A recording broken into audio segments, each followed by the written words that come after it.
자, 그러면 오늘 이 시간에는 실전학습 1회 한번 들어가 볼게요. 자, 먼저 첫 번째 지문은 독서 능력과 관련된 지문이죠. 아주 간단한 지문이기 때문에 여러분들이 아마 어렵지 않게 이해를 할 수 있을 거라고 생각합니다. 자, 첫 번째 문단부터 빠르게 시작해 볼게요.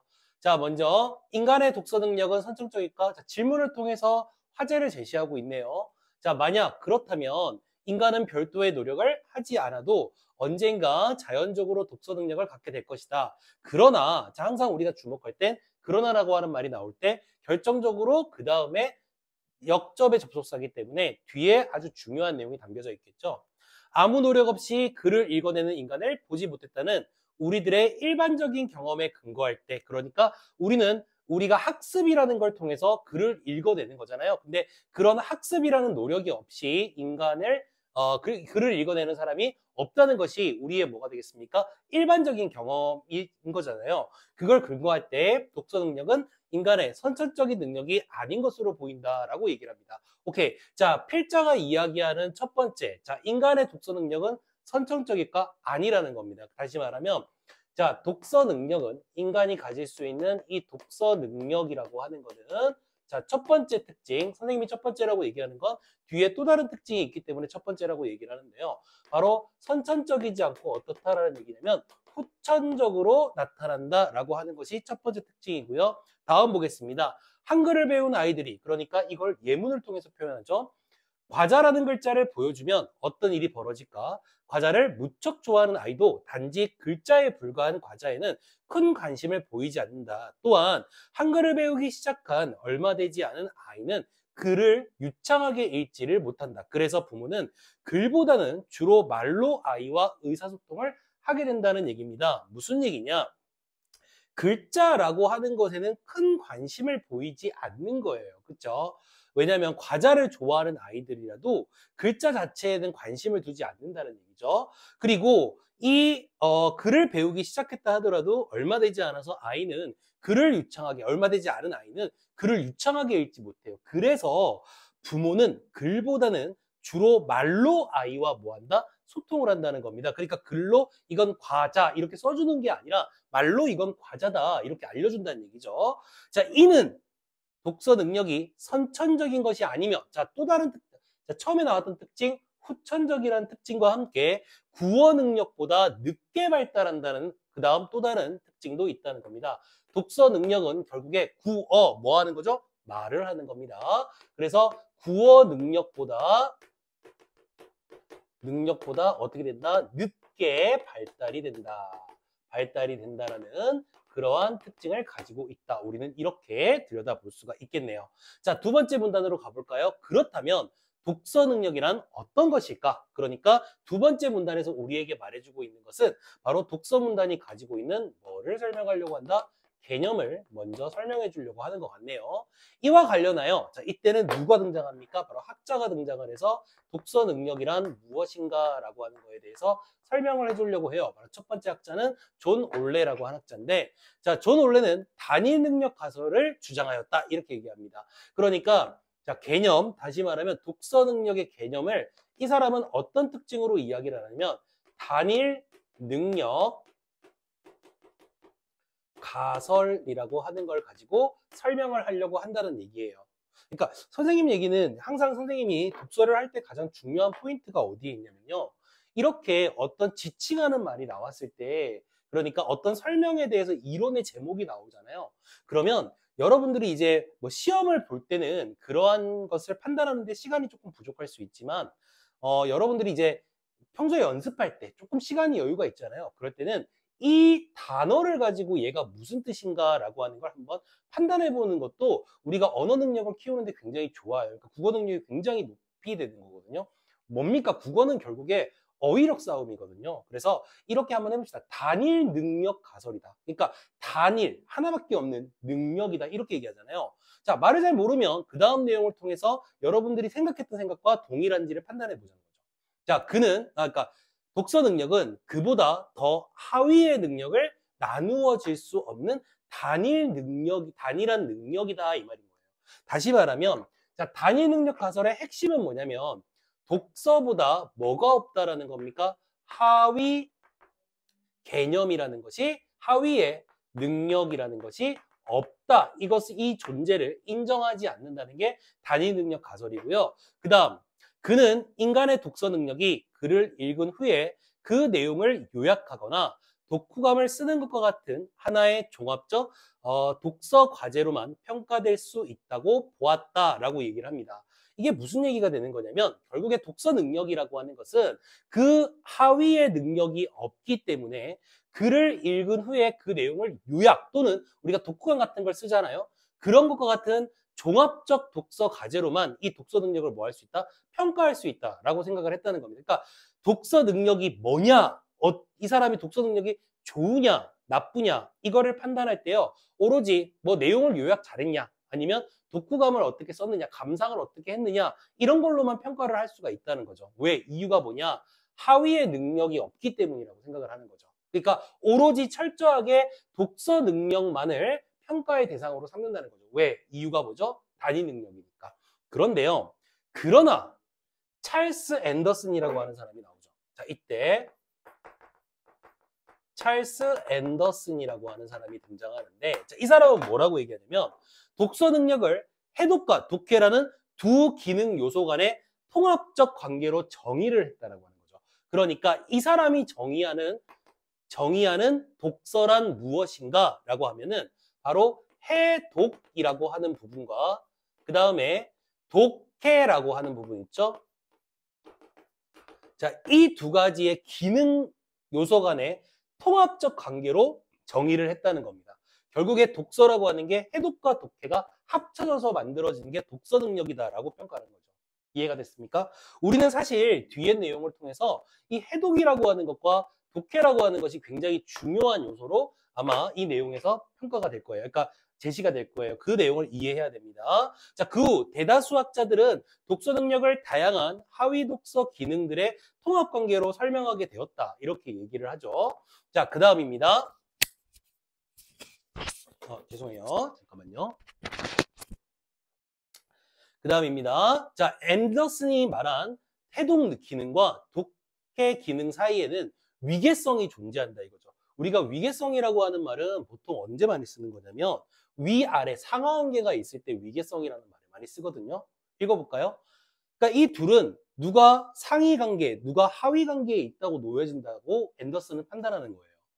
아무리 지능이 높은 사람이라도 그 언어의 규칙이나 문자와 소리의 대응 관계를 알지 못하면 즉 해독 기능을 갖추고 있지 않으면 글을 읽을 수가 없다 이 말입니다. 그러니까 앤더슨이라고 하는 사람이 판단할 때는 해독이라는 기능과 독해라는 기능이 있는데 이 중에 뭐가 더 중요하냐 그러면 해독의 기능이 훨씬 더 중요하다는 거죠. 해독이라는 해독 기능이 없게 되면은 글 자체를 아예 읽을 수가 없다라는 겁니다. 다시 말하면 위계성이 있다. 다시 말하면 독해보다 해독이 더 중요하다. 이 말이 되는 거죠. 근데 여기서 우리는 그 중요한 바로 해독 기능이라고 하는 것이 어떤 것인지 이미 이 사람이 설명을 했다는 거죠. 무슨 얘기냐? 자, 이겁니다. 언어의 규칙이나 문자와 소리의 대응 관계를 알지 못한다면 이렇게 얘기를 합니다. 그러니까 우리 해독 기능이라고 하는 것은 무엇의 관계를 알아야 되냐면 바로 언어 규칙. 언어의 규칙. 우리 언어에는 이렇게 쓰자라는 언어 규칙이 있죠. 뭐 좀 어려운 말을 쓰자면 사회성이라고 얘기를 하죠. 예를 들면 이걸 분필이라고 이야기하는 건 하등의 그런 이유가 없지만 어떻게 합니까? 우리끼리 그냥 약속하는 거예요. 이러한 것들을 어떤 언어 규칙이라고 볼 수가 있겠죠. 뭐 물론 이거 말고도 언어 규칙은 굉장히 많아요. 자, 언어 규칙, 그 다음에 이것과 관련되는 문자, 글자를 얘기하는 거죠. 활자를 얘기하는 거고요. 그 다음에 소리의 관계, 됐죠? 이 대응 관계를 알지 못한다면 우리는 해독 기능을 갖추고 있지 않다면 이렇게 얘기하니까 바로 언어의 규칙, 문자, 소리에 무엇을 대응 관계를 따져보는 것. 대응 관계를 판단할 수 있는 능력을 우리는 뭐라고 한다? 해독 기능이다 이야기를 한다는 겁니다. 읽어볼까요? 독자는 글을 이해하는 단계로 나아가기 전에 먼저 해독 기능을 익혀야 한다. 해독이란 글자로 된 정보가 의미하는 말을 읽어내는 것. 그러니까 우리는 해독의 핵심이 뭐냐 이렇게 물어봤을 때 우리는 글자로 돼 있죠. 우리가 이제 활자라고도 얘기하는데 이 글자에서 무엇을 이끌어내는 것이냐라고 하면 정보의 의미를 파악하는 겁니다. 정보의 의미를 읽어내는 능력. 읽어내는 그러한 능력을 우리는 해독이라고 이야기를 하죠. 자, 조금만 더 읽어볼게요. 의문인식, 그 다음에 단어제인, 읽기 유창성과 같은 하위 기능을 포함하고 있다는 겁니다. 해독 기능에는 세 가지가 있대요. 이 글자를 통해서 정보의 의미를 우리가 읽어내는 능력이 필요한데 이걸 위해서는 세 가지 기능이 필요하다는 거죠. 첫 번째로 말하는 것이 의문인식이라고 하는 그런 과정이 필요하고 두 번째는 뭐가 필요하다? 단어제인이라는 게 필요하다는 겁니다. 그리고 마지막 세 번째로 이야기하는 게 읽기의 유창성. 이 세 가지가 필요하다는 얘기입니다. 하나씩 볼까요? 의문인식이란 단어의 소리 단위와 유형을 지각하고 이해하는 것을 의미한다라고 하는 겁니다. 그러니까 여기에서는 의문인식이라고 하는 건 우리 단어를 이야기할 때 소리가 있잖아요. 소리 단위와 유형을 깨닫는 거죠. 이해하는 거죠. 인지하는 거죠. 그리고 지각하고 이해하는 것을 의미한다. 이 말이 되는 거죠. 그렇지. 그러니까 소리의 단위, 단어의 소리의 단위와 그리고 그 유형에 무엇이 있느냐라고 하는 것을 뭐 하는 것이다? 지각하고 이해하는 것을 우리는 의문인식이라고 이야기를 한다는 겁니다. 예를 들어 설명하고 있죠. 어린아이가 말소리 등을 통해 단어의 소리 단위와 유형에 어느 정도 숙달되면은 그 다음으로 단어제인 기능의 숙달로 나아가게 된다라고 얘기하는 겁니다. 그러니까 단어제인으로 넘어가기 위해선 우선적으로 의문인식이라는 걸 먼저 할 수 있어야 된다는 얘기가 되는 거죠. 다음으로 가볼까요?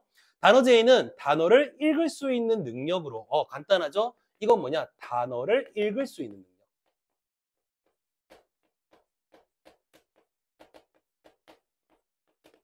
읽을 수 있는 그러한 능력을 이야기하면서 자, 시각기호로 된 단어를 보고 시각기호라고 하는 건 뭐예요? 문자로 돼 있다는 얘기죠. 그걸 보고 그 단어의 발음과 의미를 파악할 수 있는 능력을 이야기한다. 이렇게 얘기를 하는 겁니다. 그러니까 쉽게 얘기하자면 단어를 읽을 수 있는 능력이다. 다시 돌아가 볼까요? 어떤 단어가 있는데 그 단어에 대해서 발음. 자, 이 단어는 어떻게 발음하는 것이냐? 또는 이 단어는 어떤 의미를 가지고 있느냐를 판단할 수 있는 능력이 바로 단어제인이 된다. 이렇게 볼 수가 있고요. 다음으로는 읽기 유창성입니다. 빠르게 글을 읽어내는 능력인 거죠. 그러니까 선생님은 간단하게 이야기하자면 속독의 능력이다. 이렇게 보는 거죠. 빠르게 읽어낼 수 있는 속독의 능력을 바로 읽기 유창성이라고 얘기를 하는데 읽기 유창성이 낮은 아이는 글을 읽는 속도가 느릴 뿐만 아니라 단어를 읽는 것에만 집중하게 되어 글의 내용을 잘 기억하지 못하고 자신의 경험이나 지식을 글의 내용과 연결하지 못한다. 따라서 읽기 유창성은 단어를 인지하는 것과 글을 이해하는 것 사이에 중재하는 아주 중요한 기능을 할 수 있다라고 하는 겁니다. 다시 말하면 단어를 인지하는 것과 이 말은 무슨 얘기냐? 요 과정 있죠? 요 과정과 그 다음에 우리가 이제 마지막으로 최종적으로 뭘 해야 되는 거죠? 글을 읽어야 되는 거잖아. 글을 읽는 것과 단어를 인지하는 요 사이에 얘는 굉장히 중요한 중재자 역할을 해준다 이 말이 되는 거예요. 알겠죠? 자, 그러니까 다시 말하자면 단어를 인지한다 하더라도 글을 빠르게 이해하지 못한다면 속독 능력, 다시 말하면 읽기 유창성이 없다면은 우리는 글을 이해할 수가 없다라는 얘기가 되는 거죠. 다음으로 가보겠습니다. 자, 아이가 글을 빠르게 읽어낼 수 있는 것만으로 그 아이가 글을 정확하게 이해했다고 볼 수가 없다는 겁니다. 다시 말하면 이 세 가지 기능만 가지고 통과를 해볼까요? 전체로 보자면 해독 기능만 가지고는 글을 완벽하게 이해할 수 없다는 얘기입니다. 독서 능력은 이러한 해독 기능과 함께 자, 뭐가 숙달돼야 되냐? 자, 또 다른 기능이 필요하죠. 마지막으로 독해 기능이 필요합니다. 독해 기능이라는 것이 필요하다는 얘기입니다. 자, 이것은 무엇일까요? 읽어보겠습니다. 자, 독서 능력은 이러한 해독 기능과 함께 독해 기능의 숙달이 통합적으로 이루어져야 하는 것이기 때문이다. 독해란 글에 대한 표면적인 이해에서부터 출발해서 심층적인 이해에 도달하는 것이라고 얘기하는데요. 독해라고 하는 것은 무엇이냐? 독해 능력은 바로 표면적 이해를 통해서 자 어디로 가자는 거냐면 심층적 이해로 가자 이 말이 되는 거예요. 개인적으로 지금 독서 능력에 대한 이야기를 하잖아요. 선생님은 이제 수능을 준비하거나 국어를 공부하는 친구들한테 항상 강조하고 싶은 게 하나 있습니다. 그게 뭐냐면 이 표면적 이해 있죠. 어떤 글이 가지고 있는 표면적 이해. 사실은 이게 우리 독해의 거의 7, 80%를 해당한다고 보면 되는 거예요. 심층적인 이해는 이 표면적인 이해, 우리가 이걸 흔히 뭐라고 배우냐면 사실적 사고라고 배우잖아요. 그러니까 그래서 던져주는 정보가 무엇인지 그 정보를 정확하게 판단하는 능력, 사실은 이게 독해, 아까도 말했지만 7, 80%를 해당돼요. 물론 우리는 이걸 바탕으로 문제를 풀어야 되기 때문에 심층적 이해가 필요하긴 합니다. 알겠지? 그런데 내가 국어를 잘하고 싶다, 잘 못한다 라고 한다는 건 사실 이 표면적 이해가 아직은 조금 부족하다라는 이유가 가장 큰 이유로 작용할 수 있을 거예요. 그러니까 여러분들은 문학을 읽을 때나 그 다음에 우리가 독서를 읽을 때 다 마찬가지예요. 어떤 글을 읽을 때는 이 사람이 무슨 얘기를 던지고 있느냐를 판단하는 게 국어예요. 그러니까 우리한테 핵심은 얘가 지금 무슨 얘기를 하고 있냐, 이 작가가 또는 이 필자가 우리에게 던져주는 메시지는 무엇이고 어떤 정보를 우리에게 던져주느냐, 이걸 판단하는 게 제일 중요한 거죠. 그래서 이거 잘 하시면 돼요. 알겠죠? 마찬가지잖아요. 우리도 독서 능력에서도 이 찰스 앤더슨이라는 사람도 이야기를 하다시피 해독 능력 물론 중요하죠. 근데 이것도 물론 중요하지만 이것을 훨씬 더 중요하게 생각하죠. 근데 우리가 수능을 배우는 또는 국어 공부를 하는 친구들한테는 독해 기능이 더 훨씬 더 중요합니다. 알겠지? 사실 요거는 이제 우리가 한국어를 쓰는 사람들이라면 어느 정도 우리가 좀 베이스에 깔려 있잖아요. 그러니까 이 연습을 열심히 한번 해보세요. 표면적인 이해를 판단하는 거. 자, 볼까요? 단지 표면적으로 드러나 있는 글의 정보를 파악하는데 그치지 않는다는 얘기는 이것도 해야 된다는 얘기죠. 그지? 문맥이나 배경 지식 등을 활용해서 겉으로 드러나지 않는 정보를 추론해보는 과정을 통해서 글의 심층적 이해를 도달할 수 있다는 거죠. 자, 이 지문을 배우는 친구들이면 대부분 고3일 거죠. 그죠? 그러면 여러분들이 1학년, 2학년을 넘어오면서 독서의 능력이라는 걸 배웠을 거예요.